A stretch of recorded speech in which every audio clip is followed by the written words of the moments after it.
Cache memory, it is the slowest and fastest memory component in the memory hierarchy. जो हमारी memory hierarchy होती है basically उसमें 3 memories होती हैं। लास्ट लेवल पे जो होती है डिस्क मेमोरी, फिर main memory, then cache memory. ठीक है, यहाँ रजिस्टर होते हैं। अब जो डिस्क मेमोरी होती है इसकी साइज सबसे ज़्यादा होती है, उससे कम मैन मेमोरी की और सबसे कम कैश मेमोरी की।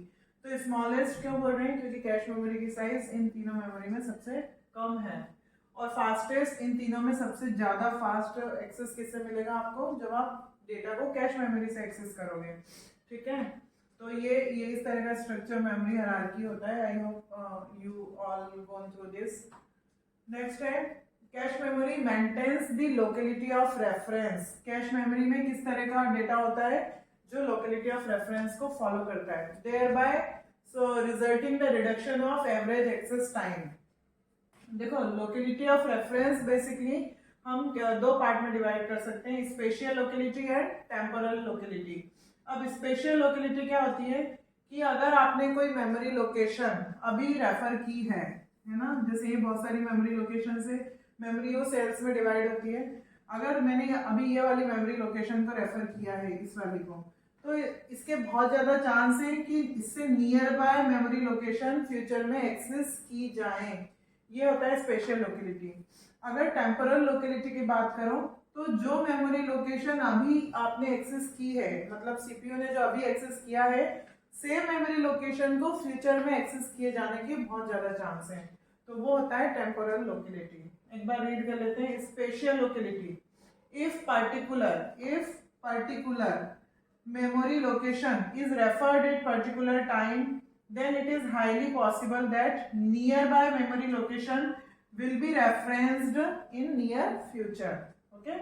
और temporal locality क्या होता है, if particular memory location is referred at particular time, then same memory location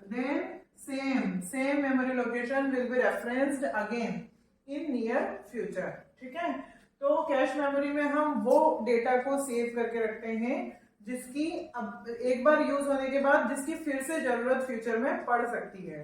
ठीक है, उस तरह के डेटा को हम बोलते हैं लोकेलिटी ऑफ रेफरेंस। अब इसको रखने से क्या होगा, सिंस ये डेटा ऐसा है जो बार बार जरूरत पड़ रहा है, जिसकी हमें जरूरत नीड कैसी है, बार बार है। अभी इसको रेफर करा, फिर नियर फ्यूचर में इसकी जरूरत है या इसके नियर बाय मेमोरी लोकेशन की जरूरत है। तो सिंस इन तीनों में ये कौन है सबसे फास्टेस्ट, अगर कैश से वो डेटा सीपीयू को मिल जाता है, सीपीयू सबसे पहले कहाँ सर्च करेगा, कैश मेमोरी में। सिंस कैश मेमोरी सीपीयू के क्लोजेस्ट होती है, तो सबसे पहले सीपीयू को अगर किसी भी डेटा की नीड है तो वो सबसे पहले कैश मेमोरी में जाएगा उस डेटा को सर्च करने। अगर कैश मेमोरी में वो डेटा मिल जाता है तो उसको बोलते हैं हम hit for that particular data item. तो वो वहां से उठा लेगा, कैश से उठा लेगा, और कैश से अगर वो डेटा उठाएगा तो उसको कम टाइम लगेगा, फास्टर है मैन मेमोरी से। ठीक है, और अगर वो पर्टिकुलर डेटा जिसको सीपीयू सर्च कर रहा है अगर वो कैश में नहीं मिला तो उसको कहाँ जाना पड़ेगा उस डेटा को सर्च करने के लिए, उससे नेक्स्ट लेवल की memory, that is man memory में। अब वो डेटा नहीं मिला तो उसके लिए उसको क्या बोलेंगे कि मिस हो गया या फॉल्ट। ठीक है, तो अगर वो मैन मेमोरी में जाएगा, अगर मिस हो गया तो वो मैन मेमोरी में जाएगा और मैन मेमोरी से उस डेटा को रीड करने में उसको टाइम ज्यादा लगेगा, क्योंकि main memory is slower as compare to cache memory. ठीक है, तो अगर कैश मेमोरी में हम कौन सा डेटा रखते हैं, जो लोकेलिटी ऑफ रेफरेंस को फॉलो करता है, मतलब जिसकी नीड अभी है मुझे, अभी जिसको मैंने जस्ट रेफर ही किया है और नियर बाय फ्यूचर में उसकी फिर से मुझे जरूरत आ सकती है, उस तरीके के डेटा को हम कैश में रखते हैं। सो देट वो जो फ्रिक्वेंटली रेफर्ड डेटा है अगर वो मुझे फास्टेस्ट मेमोरी से मिल रहा है तो मेरा टाइम सेव हो रहा है ना, ओवरऑल एवरेज एक्सेस टाइम है वो मेरा रिड्यूस होगा, कम बार मुझे मेन मेमोरी में जाना पड़ेगा। ठीक है, वैसा। अब ये हो गया लोकेलिटी ऑफ रेफरेंस, 2 टाइप के, स्पेशियल और टेम्पररी। स्पेशल लोकेलिटी क्या, कि जिस मेमोरी लोकेशन को अभी आपने रेफर किया है उसके बहुत ज्यादा चांस है कि नियर बाय मेमोरी लोकेशन की भी आपको फ्यूचर में जरूरत पड़ जाए। नियर फ्यूचर की बात हो रही है, बहुत लेट नहीं, रिसेंटली। और टेम्पोरल लोकेलिटी में क्या होता है, जिस मेमोरी लोकेशन को अभी अभी सीपीयू ने रेफर किया है सेम मेमोरी लोकेशन की नियर फ्यूचर में हमें जरूरत पड़ने वाली है, उस तरह का डेटा टेम्पोरल लोकेलिटी है। अब इट इज द ये डिफाइन किया है हमने लोकेलिटी ऑफ रेफरेंस को, कि लोकेलिटी ऑफ रेफरेंस को कैसे डिफाइन करेंगे। It is the tendency of a processor to access the same set of memory locations repetitively over a short period of time. ठीक है, और ये दो टाइप की होती है, ये हो गया। अब cache and main memory are divided into equi sized block. तो जो ये कैश मेमोरी और कैश और मैन मेमोरी है वो इक्वी साइज्ड ब्लॉक में डिवाइड होती है। हर मेमोरी कुछ सेल्स में डिवाइड होती है, जैसे मान लो ये कैश मेमोरी और ये मैन मेमोरी, ठीक है, सब में कुछ सेल्स होते हैं। तो ये जो ब्लॉक्स हैं इनको हम ब्लॉक बोल रहे हैं, ये एक ब्लॉक है, ठीक है, ये मैन मेमोरी का ब्लॉक, ये कैश मेमोरी का ब्लॉक। तो दोनों में कैश मेमोरी और मैन में ये जो ब्लॉक साइज है वो इक्वल होगी, इक्वी साइज्ड ब्लॉक होते हैं। अब ये ब्लॉक रखेंगे, ब्लॉक की साइज रखेंगे क्या, ठीक है, और उससे भी पहले जो नंबर ऑफ ब्लॉक्स होंगे वो कैश मेमोरी में कम होंगे और मैन मेमोरी में ज्यादा होंगे। क्यों? क्योंकि मैन मेमोरी की साइज बड़ी होती है कैश मेमोरी से। एग्जाम्पल के लिए लेते हैं, मैन मेमोरी है मेरा 8 GB का और कैश मेमोरी है मेरी लेट से 1 GB की, ठीक है, नहीं इसकी जरूरत नहीं है।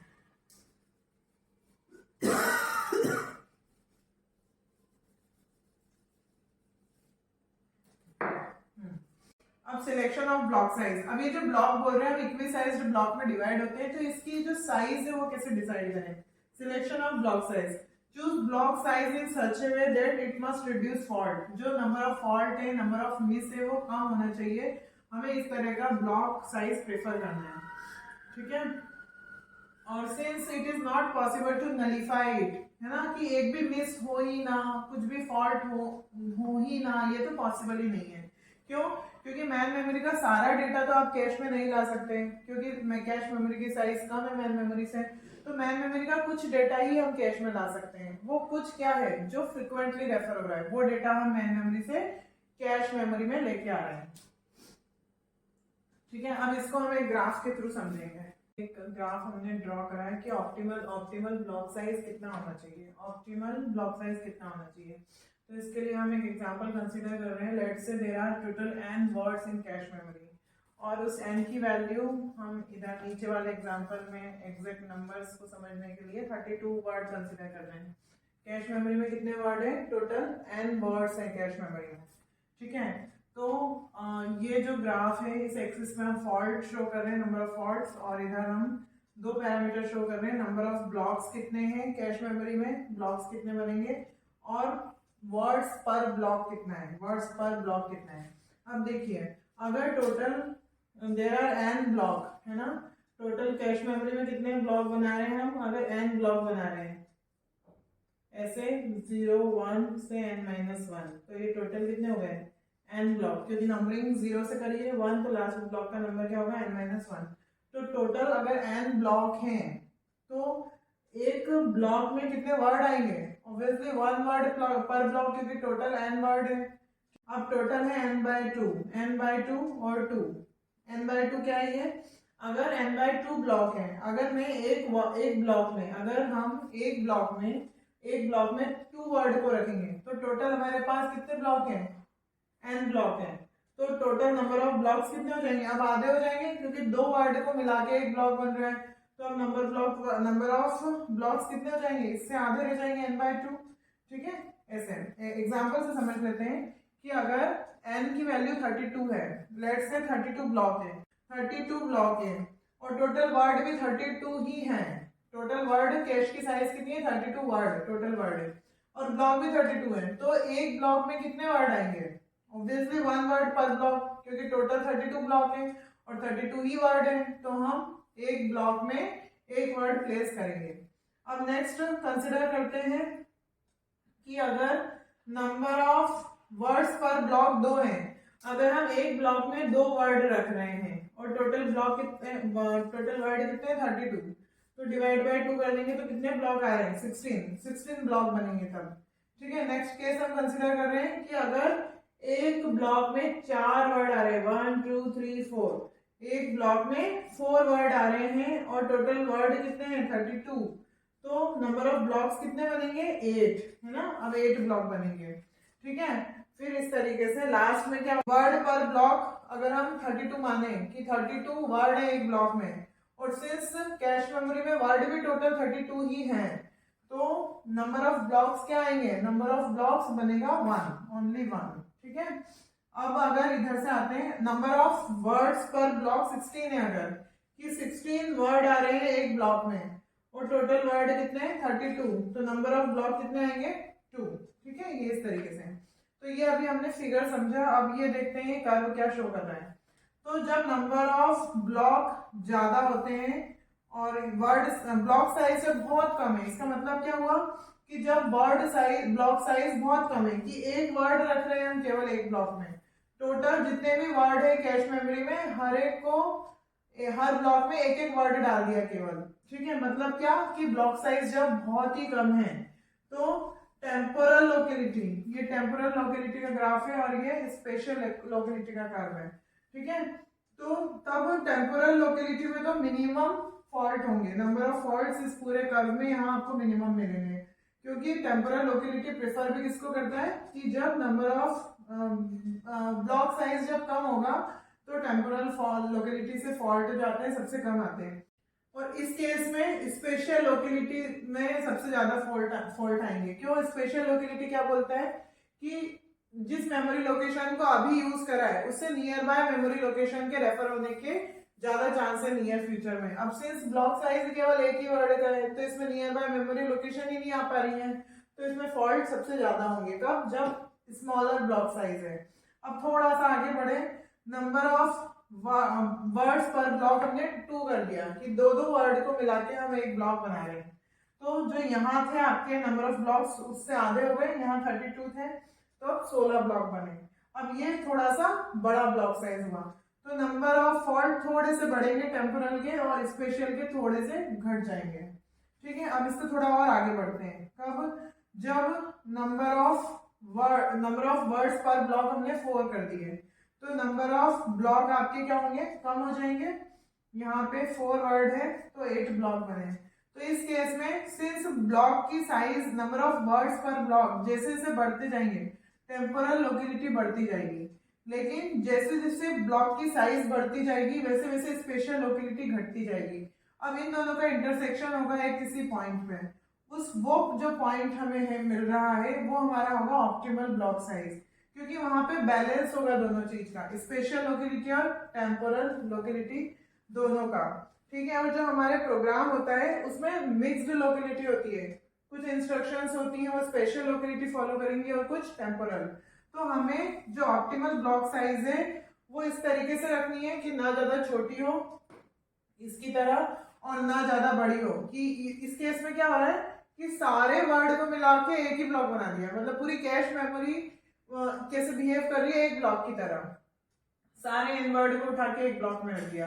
तो ये प्रिफर होता है स्पेशल लोकेलिटी में। क्यों, इस केस में स्पेशल लोकेलिटी में मिनिमम फॉल्ट होंगे। क्यों, क्योंकि स्पेशल लोकेलिटी क्या बोलती है कि जो मेमोरी लोकेशन अभी रेफर की जा रही है उससे near by memory location near future में रेफर किए जाने के बहुत चांस है, तो पूरा डेटा को ही उठा के एक ब्लॉक में रख दिया तो वो एक ब्लॉक कैश में है, तो जो भी डेटा अगर कैश में है तो वो उसी एक ब्लॉक में है तो कभी भी फॉल्ट होगा ही नहीं, ठीक है। तो उस केस में नंबर ऑफ n वर्ड को मिला के एक ब्लॉक बनाया और कितने ब्लॉक है, केवल एक ही ब्लॉक है, एक ही ब्लॉक है, यस। तो स्पेशल लोकेलिटी वो सबसे कम होगी और इस टाइम टेम्पोरल लोकेलिटी सबसे ज्यादा हो जाएगी, ठीक है। तो इस तरीके से हमें मिक्स करना है, मतलब जो ऑप्टिमल ब्लॉक साइज है वो ना बहुत ज्यादा बड़ा ब्लॉक होना चाहिए ना बहुत ज्यादा छोटा होना चाहिए। अगर बड़ा ब्लॉक हो गया तो टेम्पोरल लोकेलिटी बढ़ जाएगी और अगर बहुत छोटा ब्लॉक हो गया तो स्पेशियल लोकेलिटी बढ़ जाएगी।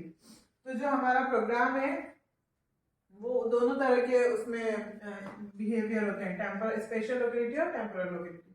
तो ऑप्टिमल ब्लॉक साइज हमें मीडियम मतलब रखना है, ठीक है। 8 to 16 वर्ड पर ब्लॉक, 8 to 16 मोस्टली कितना होना चाहिए, 8 to 16 वर्ड पर ब्लॉक, ओके।